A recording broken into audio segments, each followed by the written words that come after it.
First of all, don't let the tax tail wag the tax dog. Just because the opportunity is there doesn't mean it's right for you as an investor.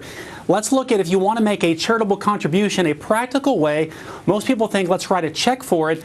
Take a highly appreciated stock, donate that stock or that mutual fund to that church, that organization, take the full tax write-off, they pay no tax and you get the full benefit of it. That's one simple way, but also make sure you're maximizing your retirement plans right now. It's up to the individual investor watching to make sure they know what their fees cost and how much money those fund managers are making to make sure they're getting the best return and the best bang for the buck.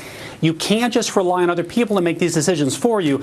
It's very important to pick funds you know are quality funds right now that invest in high quality companies, nothing speculative.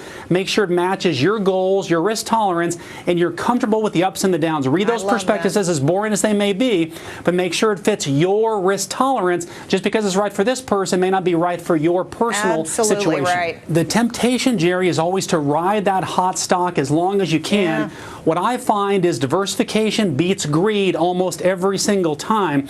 Right now, take those profits if you have them, talk to a tax advisor, know what the tax impact is. But listen, Jerry, here's a practical way to do this. If you've got some debt, high interest credit cards, a car note, think about taking some of those gains, let the market pay off some of that debt, have something to show for it, or diversify the money into some safer places. The worst scenario is the market drops again or there's volatility and you lose all the gains you've had. It's like going on a diet, losing weight and gaining it all back again. Very, very frustrating. Derrick, to you, what kind of mistakes do you see people make this time of year typically? Well, the first thing is they take advantage of what they think are the tax benefits only to get burned by them.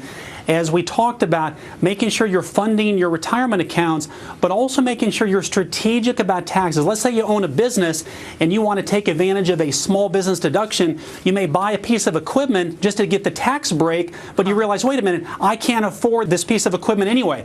So make sure that within your budget, you're taking advantage of the tax benefits and know what's best for your situation. But also think proactively for next year, maybe bunching some of your deductions together can be a way. Talk to your tax advisor, work with them very closely, especially right now. Things are so volatile and unpredictable. You want to be sure you're on the safe side.